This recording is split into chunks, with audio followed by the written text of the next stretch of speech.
Mommy, this is what I hang out with my friends.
Welcome everybody to a brand new episode of Fair Fitful Podcast. I'm Brandon Farino, and joined by me is my co-host Christian Dyer, Beto from Niner Sickness, Dion from Niner Gang Podcast, and we have a special guest in the house tonight. Christian, go ahead and introduce our guest tonight, please. This is my buddy Drew. Lives out here in Utah with me, but he's from the Bay. So, yes, sir. How's it going, Drew? Thank you for joining us, man. You ready to talk Niner football? I sure am, guys. Thanks for having me on. I appreciate it. No problem, man. All right, let's go ahead and talk about it. All right, so OTAs have started last week. The draft has passed. Everything's been going well. Let's get everybody's thoughts on what you guys have seen from OTAs so far, and what do you think is going to happen with Brandon Ayuk's contract situation, and how do you guys feel about Juwan Jennings' new contract deal? Dion, let's go with you first, man. We haven't heard from you in a really long time, so let's hear you from D. All right, man. Appreciate that. So we'll go with OTAs first, and then I think we can all speak on all those other subjects individually. Manly Shavers, what's good with you? So for me personally, I think OTAs have been going very well. Looks like everything, all the reports seem to be good. The only person I see that they say that's been struggling is Tanner Mordecai, our UDFA quarterback that we got. But, I mean, that's not a big deal to me. He's basically the fourth quarterback anyway, so I'm not really worried about the practice squad guys struggling. That's not going to bother me any. Heard good things about Ricky Pearsall. Heard some, some good things just about the team in general. Kyle and everybody is in love with the fact that Nick was able to show up and be there for these voluntary things. The crazy part to me was the man said that the shit we were doing is light work compared to what he's doing back home. So that just tells you that he's a whole nother animal when it comes to his training and whatnot.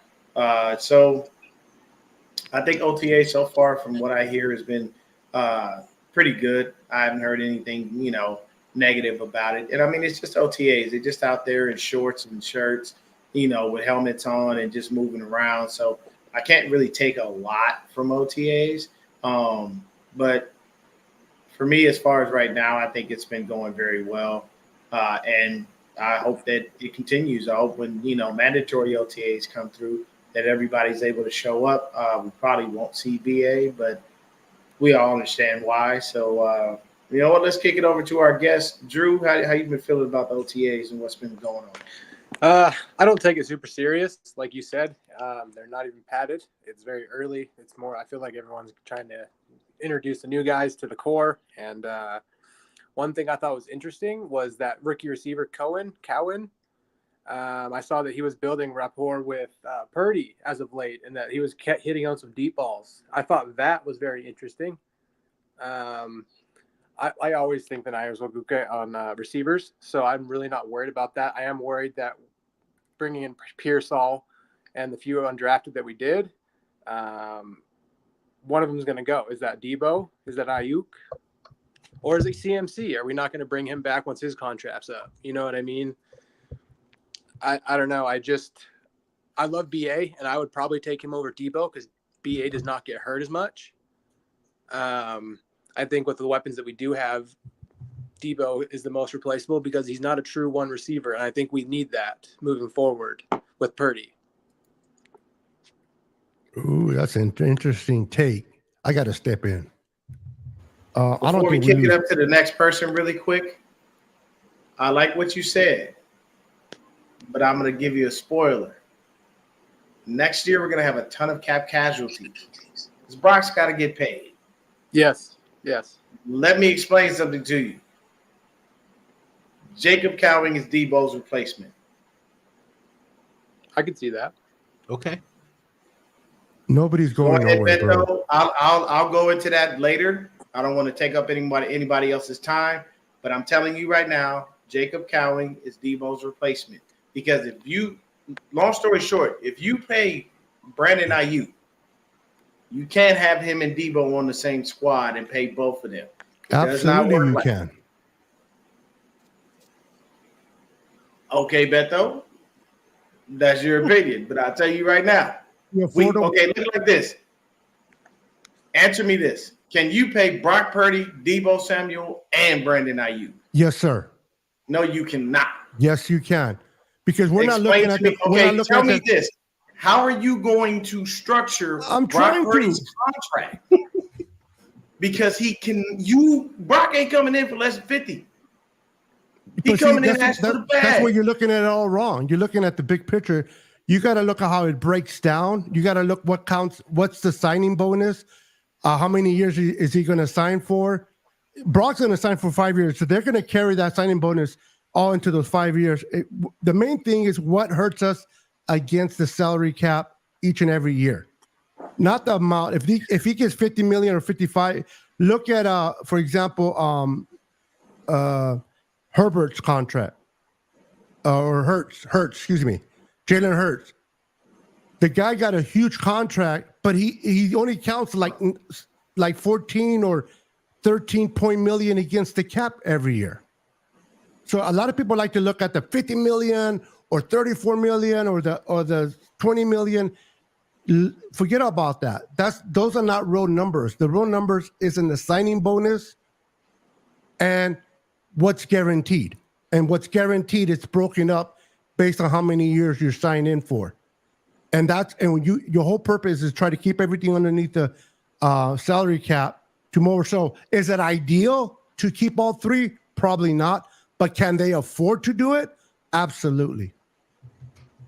You got a lot of faith in Parag and John, but I will say this. I do not believe they're going to be able to keep all three of those people together.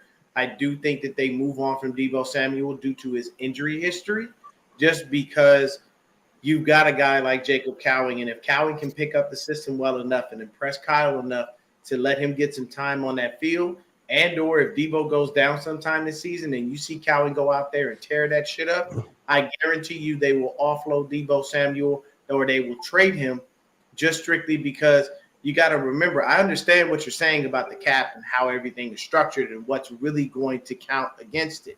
I hear you there. But at a bare minimum, Brock Purdy's going to count for roughly around a good $35 to $40 million in cap space every year. No. We don't have the money to throw around to everybody. Like I understand your confidence in Parag and John, but no, it's just knowing the numbers. It's just knowing how the contract works.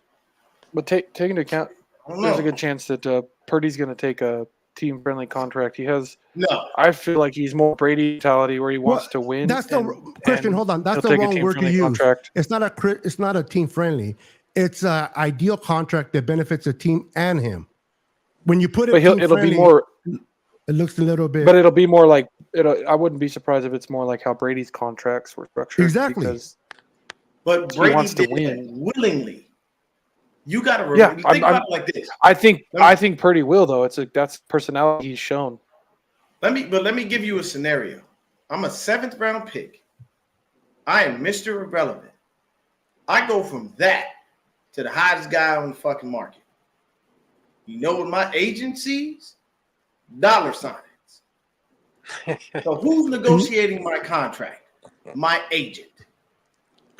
I'm going to, I understand what you guys are saying about his character. His character fits what you state. I just don't believe that his agent is going to come in and say, hey, we'll take 35 million just so everybody can stay together. I don't The believe agent has that to go by the agent is what going Brock to come says. in and allow him to get lowballed like that. But it's I at think the end his of the day, numbers it's are up to going to be Brock. unfortunately astronomical, and y'all going to be confused next year when we have some cap See, but casualties. is it? I It don't might think not it's be Brock considered. will get paid in the 50s, bro. Brock will get paid 50 or 55 million per year. There's no arguing that, and he's worth it, in my opinion. But it's the break of that. I want to see the whole contract once it's laid out to kind of get an idea how it's going to affect us going forward. Not just the number that pops up the day one where he gets 50 or 53 or 52. I want to look at the whole breakup of the contract and how it affects our structure and what we're trying to build here in San Francisco based on every player.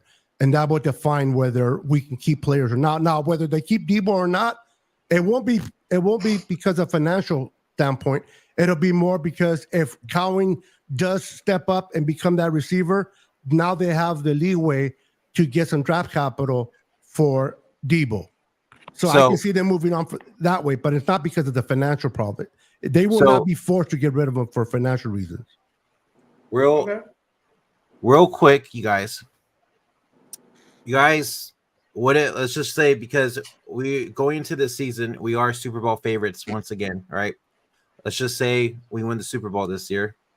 Now that counts into Brock Purdy's contract as well, right? Yep. No, I don't think so. That will balloon his numbers even more. That's what I'm saying. That's just like, so I get where Beto's coming from, because we have fortunately had a great run with structuring these contracts so we don't get kicked in the nuts. Yes. Those are 100% facts. I hear him on that. I'm just saying, from what I look at with the way that these guys are working, I don't see Brock going the Tom Brady route, because Tom Brady is literally the most grossly underpaid quarterback to ever touch a football. But he did that because he knew, if I eat up all the cap space, I can't keep Richard Seymour. We can't keep a Rodney Harrison. We can't keep a Ty Law. We can't keep a Julian Edelman. We can't keep a Danny Amendola or Gronk or Aaron Hernandez. RIP. But he knew that. And I'm not saying that Brock doesn't have that in him, but at the end of the day, the one thing that we have to understand is Jed gonna get paid regardless. He ain't worried about money. When you're a player, you have to get every dime you can out of these franchises. True. Because it will kick you to the curb with no hesitation and not think twice and replace you with someone younger and cheaper. So if I'm Brock and this is my first contract, look, man, I appreciate y'all wanting to keep people, bro, but I got to get paid too. I got a family. I got a life. I don't want to live with Nick Zakel forever. Let's just see how this season goes before we worry about his contract. $40 million we live in is going to move you California, out. so the taxes are horrendous on top of the state taxes. So I already know that whatever I get, pretty much a good 40 plus million a year, bro. That'll move you out of Zakel's room. Trust me. I say we just don't worry. We don't really worry about his contract this year because it doesn't affect this year. And offensively, we should be an absolute powerhouse offensively this year, on paper at least. So, but my bad, we got off track with that. Beto, what did you think about OTAs? I'm so sorry. No worries. It's a great topic. It's a good topic. I'm with Drew. I don't put no emphasis on OTAs, preseason games. I don't those games, especially without pads, bro. I mean, like running backs. How's the running back look? Running backs, you cannot evaluate running backs unless there's pads on. Give me a break. Exactly. If you want to look at how attractive they look with the muscles and everything, that's one thing.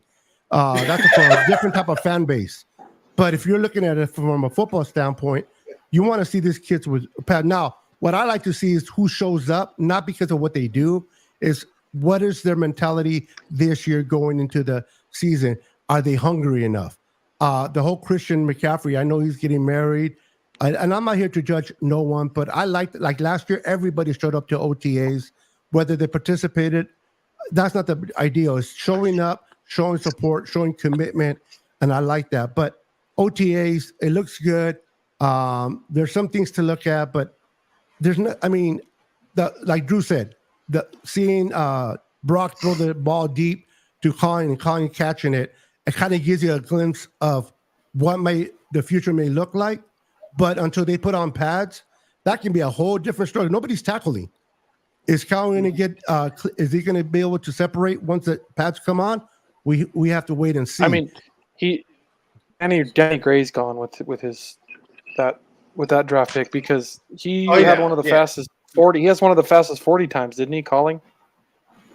Didn't he have one of the fastest 40 times there? I'll just tell you this: I won't be shocked if he makes the roster.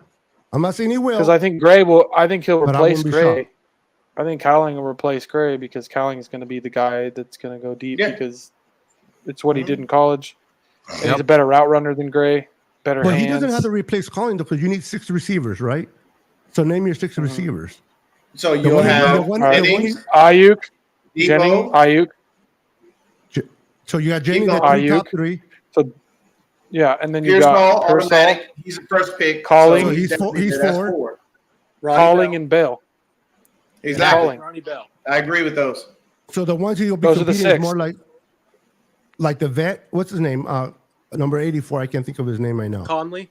Chris Conley. Conley might be out. Man on the practice squad. They'll call him up if they need him. Owens might be out. Tariq. I don't see Tariq making the team. No, he's not his dad because of his dad. But practice squad. The reason he's here is because of his father. Yeah, he doesn't have his dad's speed or power, though. He doesn't have anything with his father. His dad's a Super Bowl or a winner, or dad's this or that. It doesn't matter. Sometimes the sons are better than the dad. Look at Peyton Manning was better than Archie Manning. And but this is not going to happen. Better than him. Hey, Beto, he's not going to be better than the second greatest receiver of all time. I'm sorry, that's just not. Oh no, just like no, absolutely not.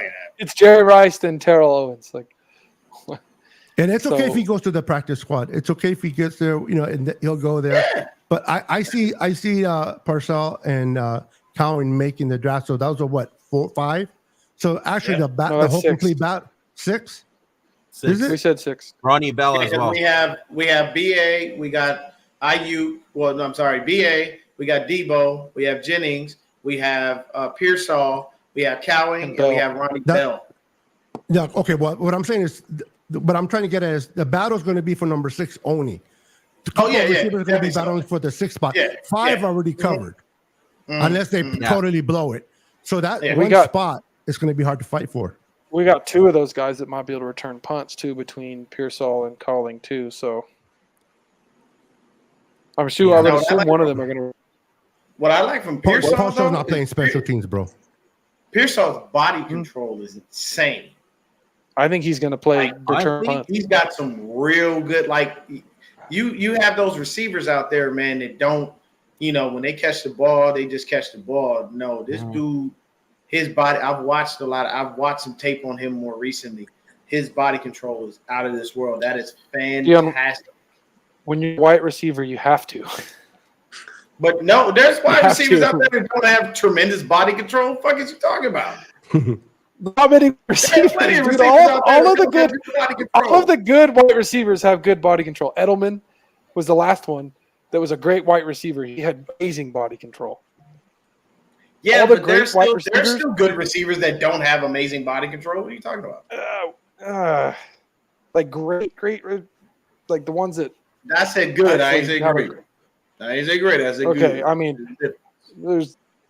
Okay, Thielen has good body control, and he was one of the better white receivers for a few years. So I'm just saying, like the good white receivers, the ones that actually stand out and their name in the NFL, they all have good body control.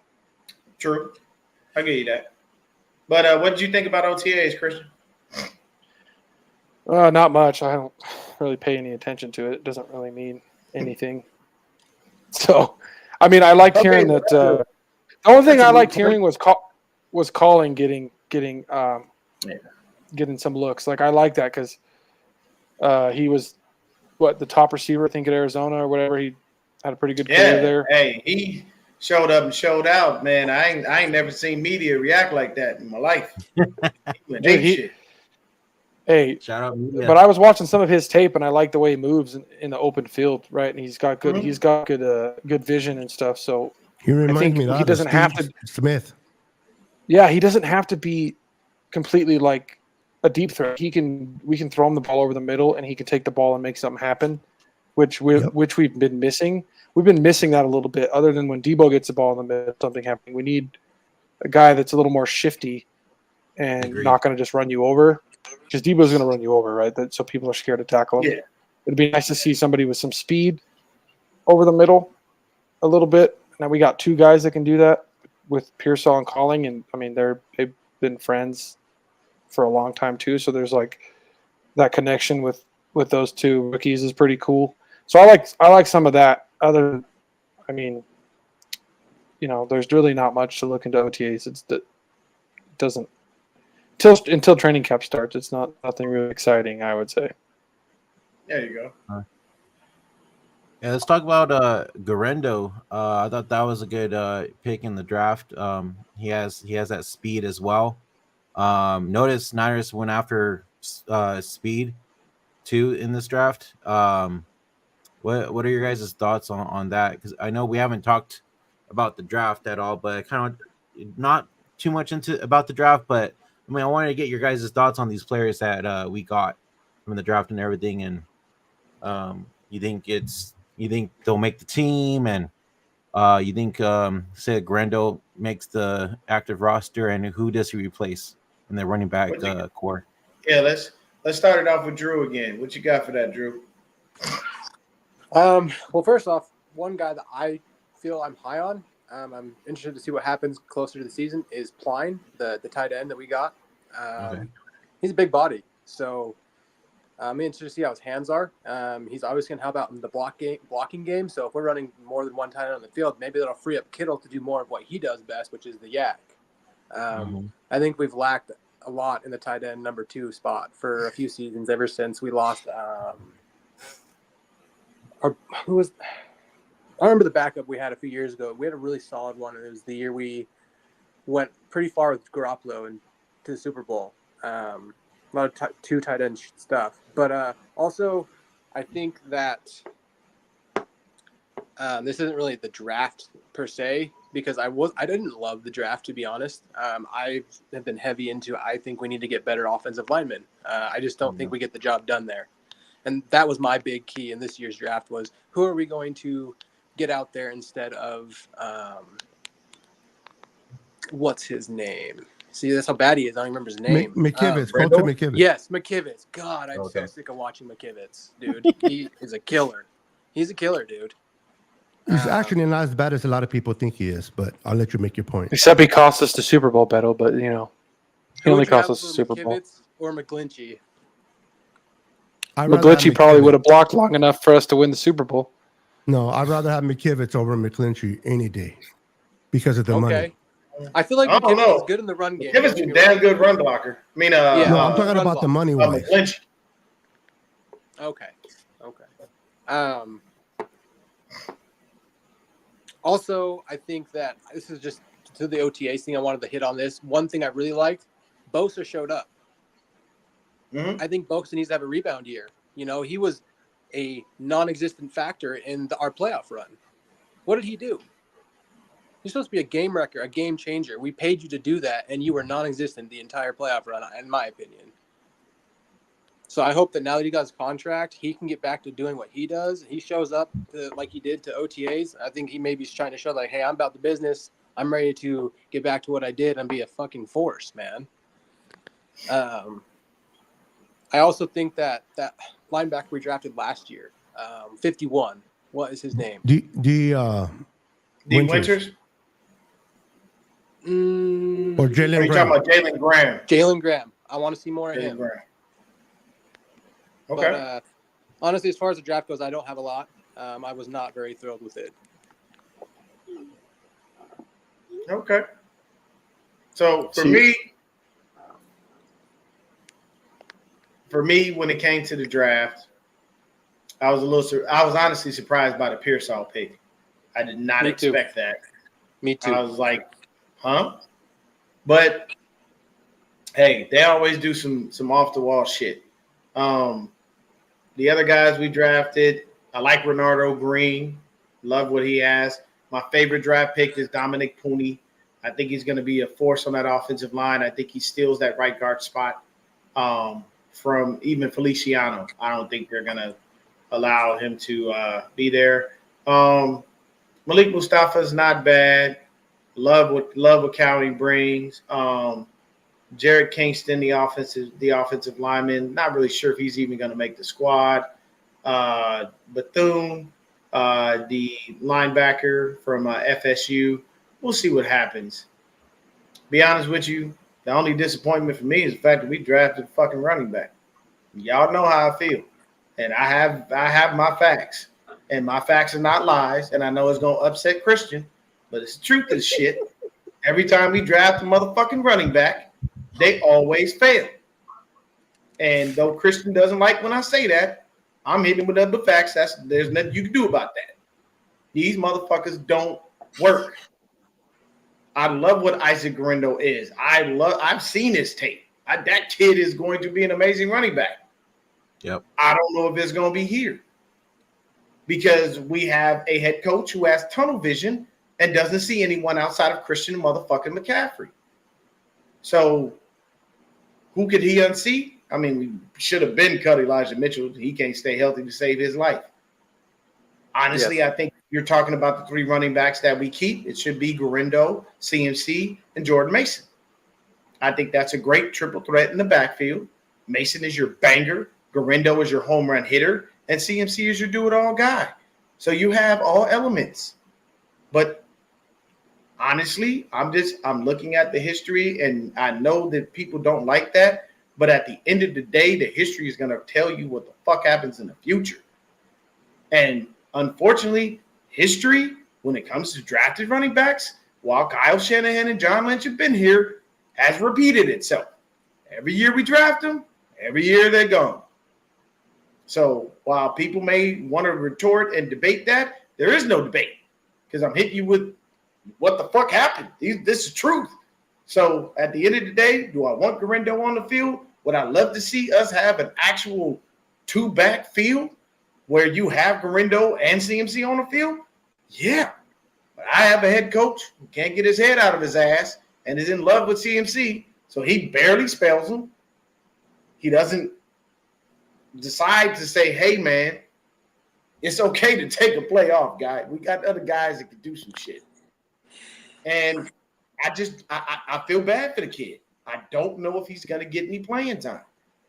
And I don't want it to be another situation where we have another guy that we drafted and we just wasted another pick on a dude. It doesn't make any fucking sense. This one's different. Well, we don't know if he's different. No, we hope he'll be different. He was different. Okay. I've explained this already before. Christ was different. All these guys were so-called difference makers. I explained. They never got on the field. I explained this to you already, Dion, plenty of times. And I've explained this to you. You're never going to get me to agree to what you think. In football and I'm terms. not going to get you to agree to what I think. That's an agree to disagree. At the end of the day, when I have the facts. Okay. I'm going to give you football facts then. Ready? When McCaffrey's in, the defense doesn't know if we're going to run the ball, if we're going to pass the ball, because McCaffrey can be used in the pass game. He can also be used in the run game. When Mitchell's in, fuck, Niners are running. Play the run. Shit, they didn't get nowhere. Jordan Mason's in. Fuck, play the run. He can't catch the ball either. Fucking, they're going to run. Okay, so let's draft a guy who can catch the ball out of the backfield, gets the ball security, and can break one easily, and is a freaking absolute tank with some insane speed for the size. So he can do what the other running backs that the backup McCaffrey can't do. I don't know. What is that? Catch the ball out of the backfield. So what does that mean? Guerrero's there. We're not going to play the run because they might actually throw the ball. So we can't just guess what they're going to do and most of the time be right. Yeah, it's fucking different because every single time last season that Mitchell was in, defenses played the run. Guess what? It didn't fucking work. Why do you think fucking against the Bengals, the game I was at, when we had a chance to come back and we throw a freaking interception in the red zone. Why?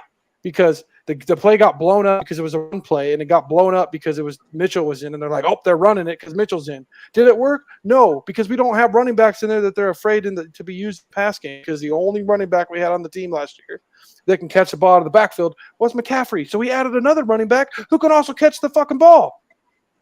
Because if you're going to have your fucking backups go in there, if your backups are going to go in there and then they're going to automatically think they're getting the ball, that's not good. That is never good. Last year in training camp that they were training all of the backs to do everything CMC could do when he's out. Yeah, but some of them just can't. Some of them naturally don't catch the ball. Hold on. They stated purposely they were training all these running backs to do everything CMC could do. So that when CMC comes out, we don't skip a beat and we don't change the play. Here's the problem with that. Your head coach seems to not believe that. So why would you therefore come out and tell everybody all these backs are going to be able to do every single thing?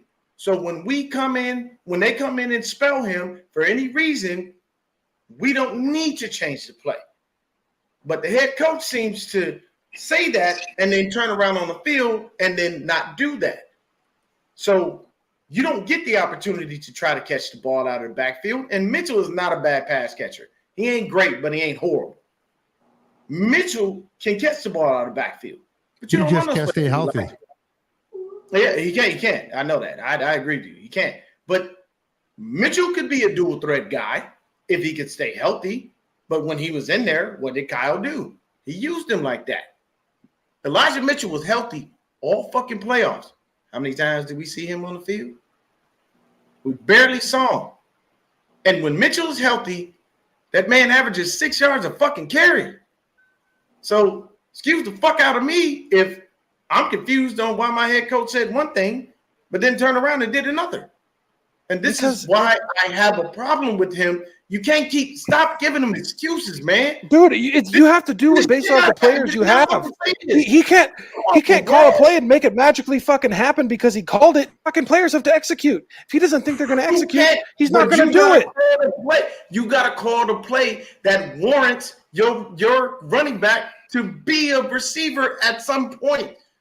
If he doesn't feel they can do it, he's not going to call it. If they can't catch the ball, it's useless. All of it was. If they can't catch the ball or they can't pass protect, he's not going to do it. They didn't give him the opportunity. So how the fuck you gonna say? Because he didn't believe they could do it. He obviously saw something in practice and he didn't believe they could do it, so he didn't do it. Okay, well then why the fuck you gonna come out? I don't know more than Kyle Shanahan when it comes to that. These guys are supposed to be different. At the end of the day, I'm sorry. Because this guy we drafted tape shows with those dudes. When it comes to running backs, I don't trust him because he's tunnel vision with Christian McCaffrey. When Garando takes that screen for 80 yards later this year, you find me. Deion's going to be fucking just all over it. He's like, "You're right, Christian. You're right. You're right." Somebody's going to be holding receipts. Oh yeah! Well, please hold that receipt because I guarantee you, if it don't happen, I'll be right here in your ass.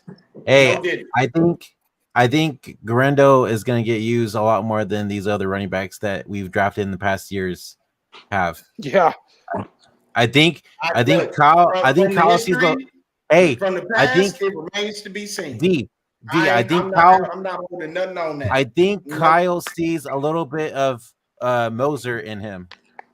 To be honest, he's bigger and stronger though. Look, I don't ever want to hear what Kyle sees because Kyle had a chance to draft a quarterback in 2017. This motherfucker said he saw something in CJ Beathard, but had the nerve not to study the top QBs in the draft. But CJ Beathard caught your eye. Dion. Because none of those quarterbacks were known. Nobody knew what they were going to become.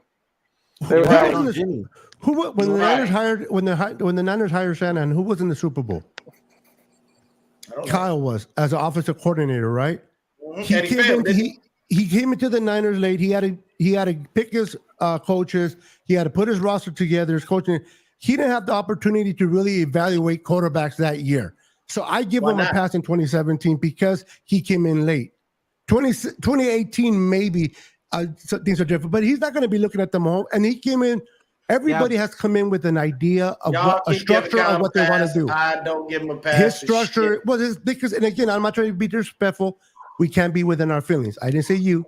We can't be in our feelings about situations. I just think that anybody coming in, when you become a head coach, you're obviously coming into a shitty situation. Correct. It's very rare that you walk into a head coaching job and shit's pretty set for you. In this instance, all I'm saying is, with everything that you just named that he had to do, you mean to tell me not one iota of time went to studying quarterbacks, but you found the time? He was trying to find coaches. Study CJ Beathard? Come on, bro. I don't think he studied Beathard. I think he just took a flyer on Beathard. Let's be honest. Motherfucker said he saw something in him.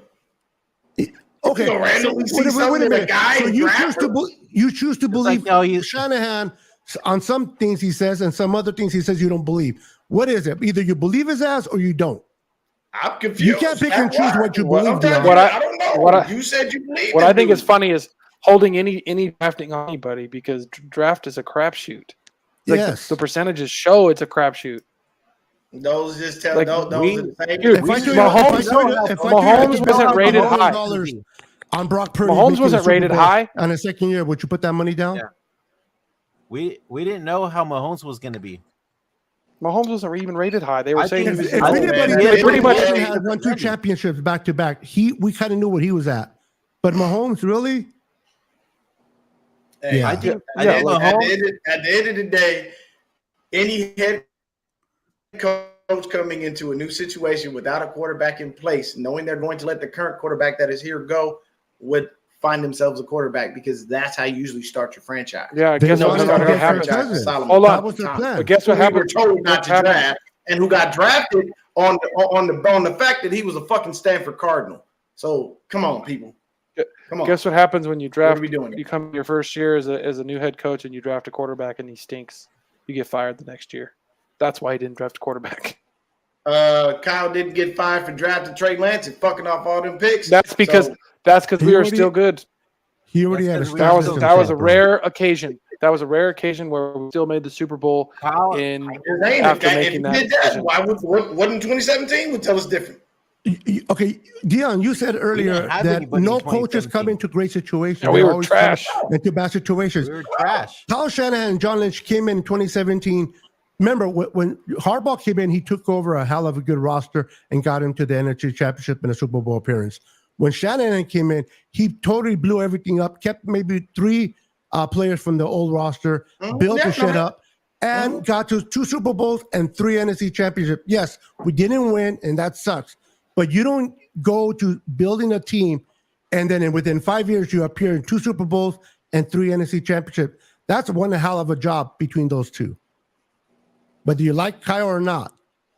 A lot of coaches don't do that. Look at Dallas. Dallas can't even sniff a freaking NFC Championship game. They're the Cowboys. I mean, there's nothing that's to be said. No, I hear you, but there's other teams they can't sniff. So I understand Kyle made some bad choices, and let's blame Kyle on a lot of things. I'm not saying Kyle is unblameable. He is blamable of a lot of shit, but you got to give credit to, at least people should.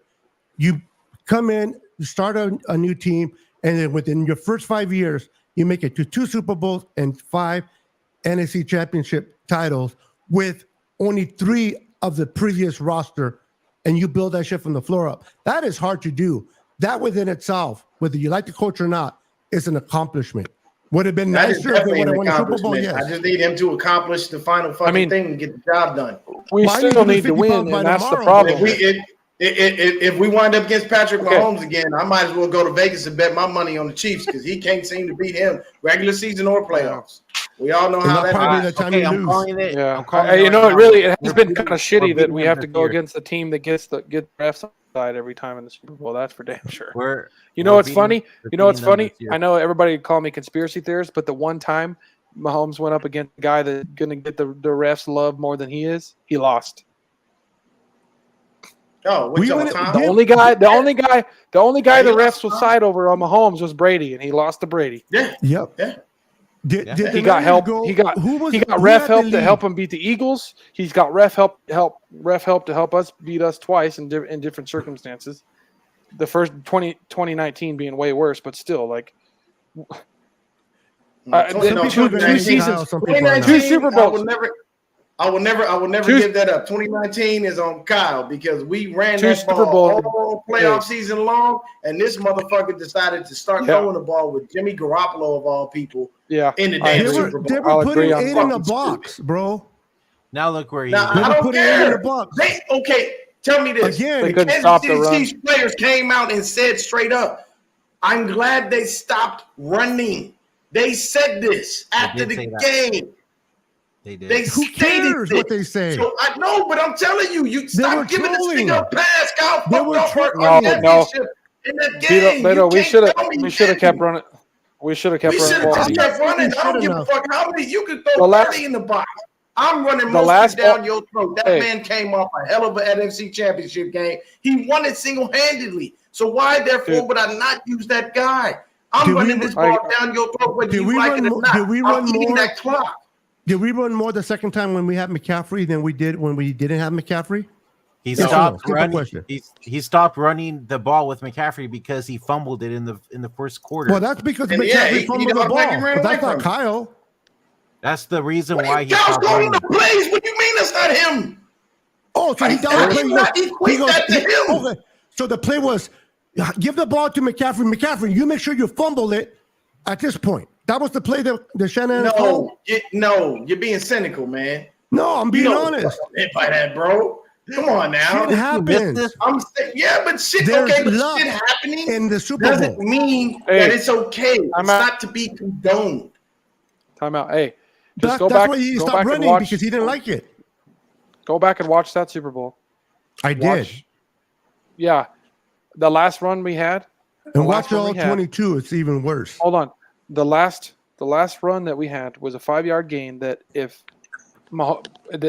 he breaks that arm tackle, right? If he doesn't get tackled and breaks it, it's an 8-yard touchdown. We win. Then we don't. It was that close that there was enough room that it would have been an 80-yard touchdown. And then we didn't run the ball in it at all. The rest of the game, I don't care if they were stuck in the box. There was runs to be had, and we stopped running the ball. That comment right there. That comment. Well, it's bad luck for Greenlaw. But how did Feliciano? Because he went down and we didn't have a right. Yeah, he was playing better. He was playing better. You remember that play? You remember what happened, right, Beto? I got you. I forgot he got hurt. I forgot. He got hurt. That killed it. But Greenlaw sucked the win. And Burford came in. To Juwan Jennings. And Burford blew the call on. Oh my God! He didn't even know the fuck he was blocking. Yeah, I got you. Come on, bro. You know you from that perspective, Kenny, I got you. Greenlaw's injury sucked the win. I forgot he got hurt too.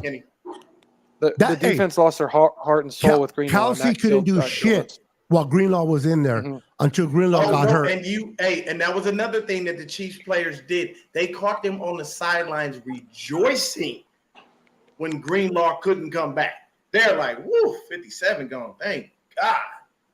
Because that's a hurtful to go nowhere. And I'm telling you, dude, we're snake bitten. We have some bad luck, man. Because I mean, that's last two Super Bowls are better. But that you can't put on Kyle, bro. No. Did Greenlaw going down? You can't help. You can't do anything. Neither Feliciano either. The only thing I'll say is that muff punt. Burford should have prepared himself a lot. So can we all agree on this? Instead of fucking himself on that, Burford screwed up, right? Can we all agree on that? Oh, 100%. Okay, so what did Kyle do? What did Kyle do? He upgraded by getting Pooney. So he's trying to fix shit up. Now, Pooney is about to shock all these. But that's what I'm saying. But that's Kyle's decision, though. No, so Kyle was trying to improve. But the thing is, what's up, David? My retort to that would be, why did we take so long to address our O-line? I agree with Drew. I'm with Drew on that 1,000%. That has been something that we have neglected. Now I'm gonna ask you something real quick, Beto, because I really want your opinion on this. All right. Chris Forster, in his most recent interview, seemed to be of the mindset that we can have one or two all-stars, but we can do with anybody. I don't like that. I don't want to keep putting together a ragtag group of guys for my offensive line when I got to protect my quarterback. I'm a little sketchy about that. How did you feel about that? it just was a little off to me that he kind of alluded to the fact that we could do things with just anybody. I actually agree with that statement, and I'm not trying to be, like always. No. What's your thing? I want to know. Listen, it is nice to have an offensive line that can protect. It is nice to have a good right guard and a right tackle. That's all beautiful, but you got to look at it with everything within the structure of the salary cap. If you have top paying guards and top paying tackles, you don't have your Kittles. You don't have your Fred Warners.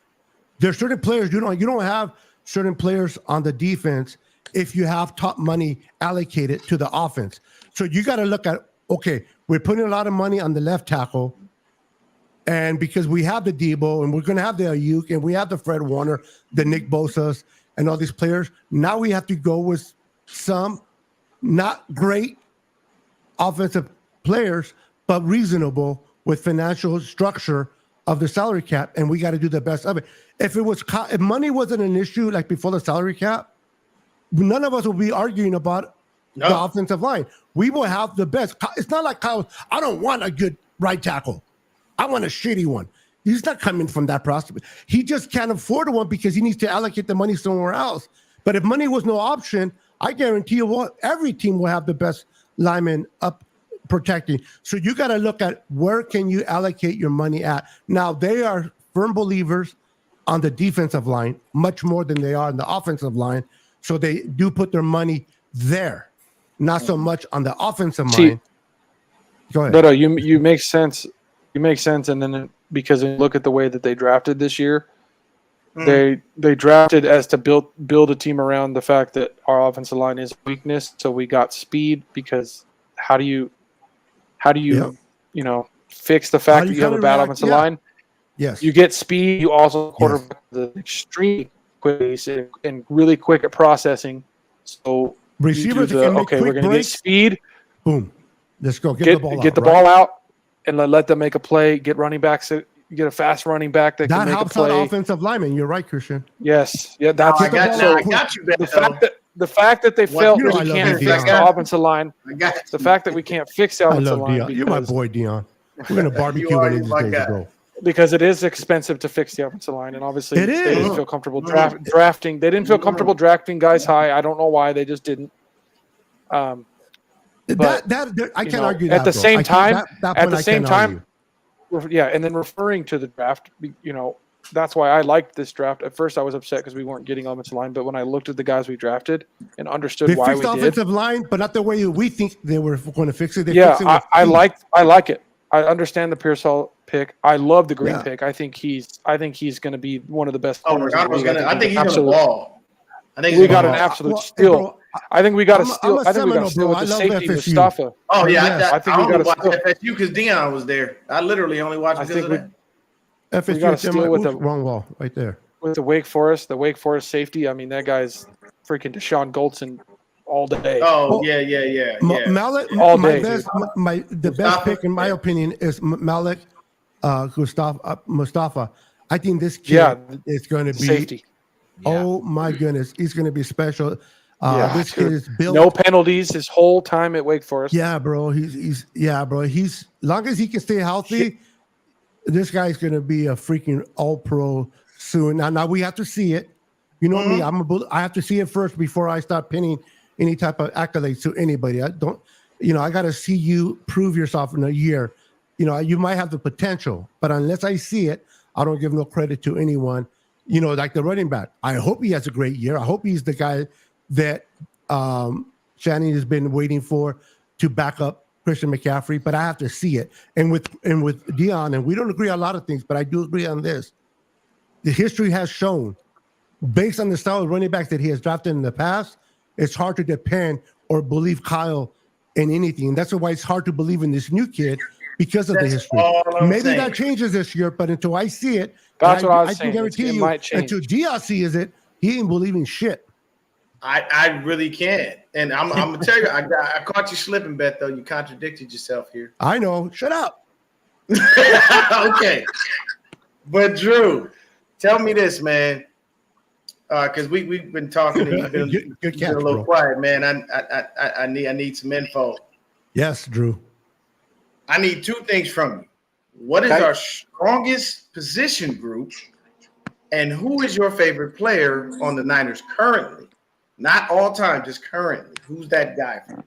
All right, Drew, before you answer, just real quick, I wanted to point this out. But Drew low-key looks like CMC. I'm sorry, but I've been wanting to say it all show, but he low-key does. I can see it. I can see it. Hey, man, look, go to the wedding. His wife is fine. Go to the wedding, Yep. You met Drew's wife? No, I said, see, he said he looked like CMC. I said, go to the wedding. I want you to speak to her. I know. So, God damn it. Hey, all right, go ahead, Drew. I want you to answer that quick, Drew, but real quick, after that question, who out of all the players, who has the most finest wife? That's a great question to ask after, though. Go ahead, Drew. Hey, we got to touch on that one because I'm gonna tell you right now, Fred Warner, she's kind of hot. Yeah, I'm gonna go CMC. Okay. I use Check's girl's pretty good looking, but she's just too skinny for me. I like this guy already. All right. He wants to meet on it. He said the magic words. She's too skinny. Right, exactly. He said the magic words. Drew, you already a great guy in my book, man. Love it. Appreciate it. George Kittle's girl looks like she's way too tall. Just because I'm a shorter guy, so she's almost tall as him. You're down. Yeah, she's tall. She's tall. Yeah. 5'10" or 6. I seen her barefooted standing next to Kittle, and she's like this small, little bit shorter than him. I'm like, God dang. Oh yeah, that's a tall woman. Or no, she might be even over 6. She played basketball at Iowa, so yeah, she did. So she got to be at least 6 feet at a minimum. I'll take any girl that Bosa dates. Nah, I don't want none that Bosa dates. You don't think so? No, he makes bad I can't decisions. imagine Bosa dating anybody ugly, bro. Okay, now listen to me. His last girl, she was top heavy. That's all she was. She ain't had no ass. I don't know what she looks like, so I saw her on Instagram and I saw her on Twitter. She looked like what's her name? Wait, who? Oh my god, Embo? Dolly Parton. Yeah, top heavy. Top heavy. That's it. Ain't nothing. Wasn't nothing. And then the sad part was she was racist too. Oh shit. He had to get rid of her. He had to. She was doing some shit, and Bosa was like, "Yeah, I can't. Look, I already had my issues in the beginning. I'm not fucking around with this. You got to go." But put that one on there, Brandon. Me and Dion, we agree with Manley or the one Fred Woman's lady, man. She didn't even look fine pregnant. Hey, Fred got a good one. Warner's lady is. Did you guys know she was on? Gorgeous. You know that she was actually one of the contestants on what do you call that? The Bachelorette. Wow. Oh, okay. Yep. Didn't know that. Yeah. She got kicked to the curb. Back to Drew. Wait, hold on. We got to get back to Drew. So he gave us CMC, and then who's our strong? What is our strongest position group? You think? That's a tough one. I'm going either. Obviously now the receiving core, but also I want to say linebacking core when Greenlaw's on that field. You know, between the two out of your 3 being that good, how could you argue that? I don't know. Those are my 2. I like it, man. I like it. That is fantastic. See, I think our secondary is. I'm a Huff guy. I can't wait for him to get back on. You're going to take the secondary, bro. That's why he's. I love Huff. I do. Dude. And I think once he gets back on the field, I think him and Jair, we gonna wreck some shot, boy. They coming across the middle of that field, we're gonna go back to that being called the kill zone. When we had Goldson and Hittner, yeah, people wouldn't come across that middle. They didn't want to die. It was those were painful hits. Mm-hmm. But I'll ask you another question because I put this poll up on Twitter, and about a good 56-57% of people, agree with what I was saying. You see what Joey wrote? What? Brandon left. Now I like the video. Wow! Shit for that. Joey's a whole asshole. I'm sorry, dude. I want to ask you this. if we get to another Super Bowl and we don't win, do we keep Kyle? That'll be 3 L's. Dion, I still haven't got over this other one. Let me ask him. Just let me out. I just want to know his answer. That's all. Relax. I know that's your coach and you love him. Give me a sec. I just want to know. What would you think? That's 3 L's. Would you fire him, Drew, or would you keep him? That's a tough one, and I'll say why. Coming from where we've had coaches in the past, Tom Sula, Chip Preach Kelly, it, brother. Secretary Mike Nolan. Yeah, we have a very, very good quarterback or offensive-minded coach. I think he gets into his own ego sometimes with his play calling. But the best of them do. Yeah, and they all do, exactly. And I think if we go and lose again, if there is an option that is better, most definitely. But I just don't see there being a better coach out there, honestly. Preach it, Drew. I don't know. I would hate to lose him. Valid points, bro. Because there isn't, unless you bring in Andy Reid. I respect it. I respect it. I'm not trying to sway his decision. I wanted to know what he thought. No, you wanted his answer. I got you. I truthfully just wanted his answer because everybody, if you ain't seen me, Drew, everybody knows I don't like Kyle Shanahan. I don't. I understand the winning and all that shit, but I see everything as a whole. A lot of people will see the winning and that we're continually contending and all of those things. For me personally, I just don't like the fact that when we get to the big one, he's falling apart, and it's driving me insane because when you think about it, we started out as a franchise 5-0 in Super Bowls. We are now 0-3. Yeah. 2 of those are on Kyle. One's on Harbaugh. But it kills me inside as a fan because I don't want to see us make it that far only to lose. Most definitely. It sucks. Like that's the hard part. Everybody's like, well, you don't want to see us make the playoffs? I'm like, no, I want us to be the playoffs. I want us to be contenders. I want us to be in the mix, but we got to get the fucking job done at some point.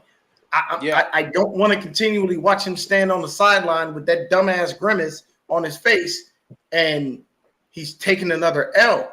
Kyle Shanahan is literally the opposite of his father. His father won 1 Super Bowl as a coordinator for us, and he won 2 Super Bowls as a head coach. Kyle was literally and lost 1 and lost 2. Like it kills me, man. It hurts me, bro. It really hurts me to the core because I really love this team, and it just drives me absolutely insane that he gets there and the job just never gets done, man. And hey, just real quick. It's just, I swear to God, it's literally just been, it's been some bad decisions, but God, it's been some bad luck in both Super Bowls. Some bad I don't care about luck. Luck don't mean shit. Luck ain't a hey, just real quick. The muff punt. Speak that doesn't up, happen. Brandon. The Chiefs. Just real quick. Go ahead, Brandon. Go ahead. Fuck Joey. Okay, was gonna put that out there. Fuck Joey. I hope he goes and burns in hell. Okay. Number one. Hey, tell him, Brandon. Tell him number one keyboard warrior out there. Oh my God! Hey, talk shit behind the keyboard, but can't say shit on when he's on live. I met Joey on video, and he was totally the opposite of Joey. the Quiet as a mouse. Shit. Got him on video. I'm like, holy shit! One more time, bro. One more time. Fuck Joey. I thought I was gonna meet the Fawns, and I met freaking Howard Cunningham. Shit, dude. Shit. Oh my God! No offense, Joey. All right, so look. Joey's let's do this. Let's wrap it up. Let's do this. Let's play with Let's dance on the dance floor. I'm gonna ask everybody, and I'm gonna start with Brandon. Stop it, Joey. Stop it, Joey. See, I don't need sound effects. I do that on my own. That scares me, bro. That scares me that you can do that. So we're gonna start with Brandon. I need you to put together our starting offensive line. Right now, Brandon. Put together our starting offensive line. Mm-hmm. It should be easy. He don't know. He's looking at the internet. Stop looking. We got Williams. Mm-hmm. We got Banks. Banks. No, yes. don't help him. Yeah, Force him Banks. to No, know. We left gotta guard know. Banks. Okay, we got big boy Banks. Then we got Brindle, Mm-hmm. and then I'm going with Pooney right there on the right guard, Okay. and I think I'm sticking with piece of shit McKivitz. I want Okay. to say Feliciano. What about you, Christian? Who's our offensive one? Or you're calling out the. Okay, I got this. Yeah, For yeah. fun, I'll say that. Fuck I'll you, say Joey. all the same. I'll say the same as Brandon, but I'll put try out Feliciano at right guard or right tackle because McKivitz is trash, Ooh, let me go next. and he's a swing Okay. guy, so you never know. All right, so Trader Williams, Yeah, Beto. Aaron Banks, Mm-hmm. Feliciano at center, Pooney at right guard, and then McKivitz at right tackle. That's my lineup. Ooh, so we got two shifts. Jake Brindle goes to the bench. Yes, I sir. like this. What you got, Drew? Damn. I think Kyle Shanahan's going to go with Williams, Banks. I think he's going to stick with Brendel because of his last few years being there, knowing the system and everything. I think Feliciano is going to start in right guard, and I think they are going to go with McKivitz to start the year. Now, granted, injuries always happen. Not saying I wish anyone to get injured, but I want to see Pooney in there for sure. But Kyle's going to go with his core that he had last year. I really think, though, at least to start the year. Now, keep in mind, Brindle has a knee tendonitis that is really messing him up, Yes. Mm-hmm. and that can be the reason why Pooney I see could play center too. someone step up in the center. So then put Pooney's guaranteed to make the team because he's a Swiss Army knife. He If it can ain't- put him at center and Feliciano at right guard. If it ain't Feliciano, so then I would like to go with Merchant, the center from Michigan. I know he's I'd small, say- but the guy's tough. Hey, chat. I like- he is a tough dude. I agree with you on that, Beto. Pooney's So athletic for though, me- so he can pull. Yeah, that's what I want on my guard. Pooney can pull. Yeah, he can pull. But you I'll can say have the this. center pull now if you have him at center, and then you can have Feliciano, who's athletic, also pull. But at do you right- want to depend on a rook? Oh, well, they are rookies anyway. That's not. Yeah, Yeah, I'll either say way, because- either way. The center's the quarterback of the offensive line. Do you really want They a are. rookie making calls? they are. And this is why I can see Brindle starting another year unless his knee is affecting him. Not because he's better. This is why I but wish that Weston Richburg had a healthy career because that Yes. motherfucker cold, I know. bro. He just couldn't stay he healthy. That reminded hurt me of my heart. Saturday for the Colts. He because when he was in, he was money. That Yep. shit killed me that he couldn't play. I'll say this for me, I'll go Williams, Banks, Brindle, Pooney, and McKivitz. I just think that Pooney is going to show Kyle something he's just not going to be able to ignore. I can't wait for the really pass, bro. high on that kid. I think he is going to be a monster. And to be honest with you, as an honorable mention for right tackle, put Spencer Burford back in his natural position. See how he does. What's the problem with trying to see what he looks like in training camp? We rotate the offensive line all day anyway, So that's what I think. Honestly, the line stays exactly the same, just that Pooney slides in at right guard, and that to me might be the big thing. Hey, real quick, a shout out to Ma Lopez. Welcome to the chat, girl. I had a long time. Oh yeah, hello. I'll say this. Now this one we're gonna start with Drew. We're gonna go up and around. We're gonna start with Drew. We're gonna go to Brandon, and I'll come back down. Christian Ray trying to dip. What the fuck are we gonna do about this Brandon Ayuk contract? Because I'm tired of watching these receivers keep getting fucking paid and running the goddamn tab up, and we're still sitting there twiddling our fucking thumbs. Because we don't have money. We have to wait for June 2nd. I know, Beto, you got it. It's coming to you, baby. Sorry. Okay. It's all right. No, I'm gonna kick it over to him, and then we gonna rotate. Just call me the around. Mexican I pendejo. know you got good points. Just call me the Mexican pendejo. Sorry. That's all right. You're my pendejo. That's all right. Oh, Hey, okay. Quets. Now I'm gonna be like Brandon. Wait, hold on. Everybody put your mic up here. Everybody put your mic. Too. Fuck you too, Beto. Brandon's PJ like, Puto I'm not Monterrey. heard, so I might as well not be seen either. But go ahead, Drew. What do you think about I this love you, VA Brandon. situation, man? Because we got a lot of receivers getting paid, and they're just running these numbers up, man. We are getting fucking kicked in the ass. I feel like an idiot, Dion. Go ahead, Drew. In my mind, you pay him and you get rid of Debo. Plain and simple. Thank you. That Plain and simple. I don't need to go because he said what I was thinking. Note to self, like I tell everybody else, don't play around in here. There's wild shit going on in there. You don't want to be in there too long. But that is it. I love it because at the end of the day, we got a guy who gets injured a lot, and we love what he does when he's healthy. But you got a replacement. I think Cowling is the replacement. B-Dubs, talk to me, man. What we gonna do about this damn contract? So I ain't worried one bit. I know these motherfuckers are getting paid already. Just know by August, when preseason is about to start, or even training camp, I should say, I will get his money and we'll be fine. And if anything, next year, don't be surprised if Debo's gone. And what? Who cares about next year? It's this year. Hold on. Real quick too, is this is literally, I think, our last chance on trying to win the big one with the team that we have. Yeah, with the team that we currently have. Losing. Debo's gonna retire after this year, probably. So, yeah. I think they're going to still have like 2 years. I don't know, dude. He's all can't stay healthy every season, and he's just super tough, and he fights through it. But I wouldn't be surprised if he. So what do you think, man? You think this BA city? We think we get him paid, man? What's going on, Lefty? Talk to me.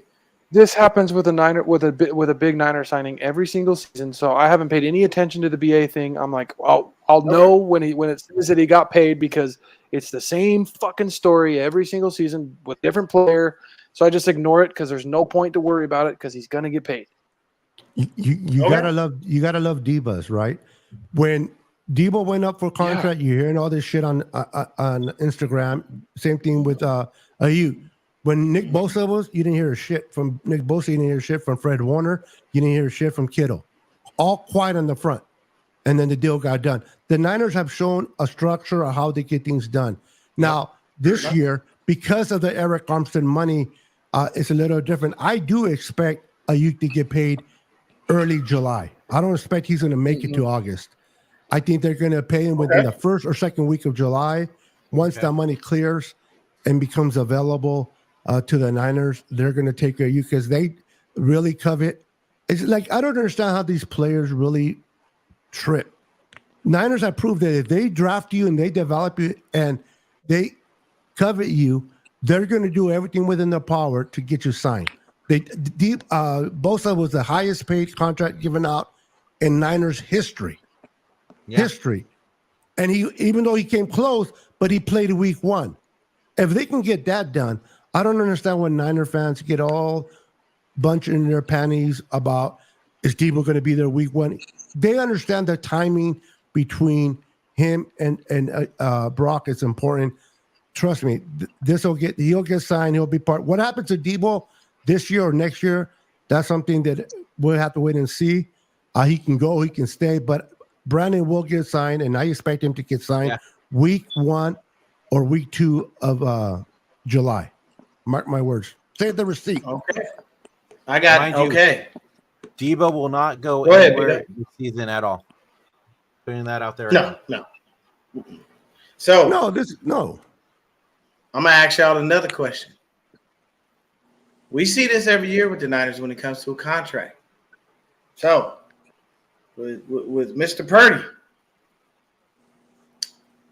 will he be on the field week 1 next year, or will he still be holding out? Because you're not going to play with that guy. Based on the history, he'll play.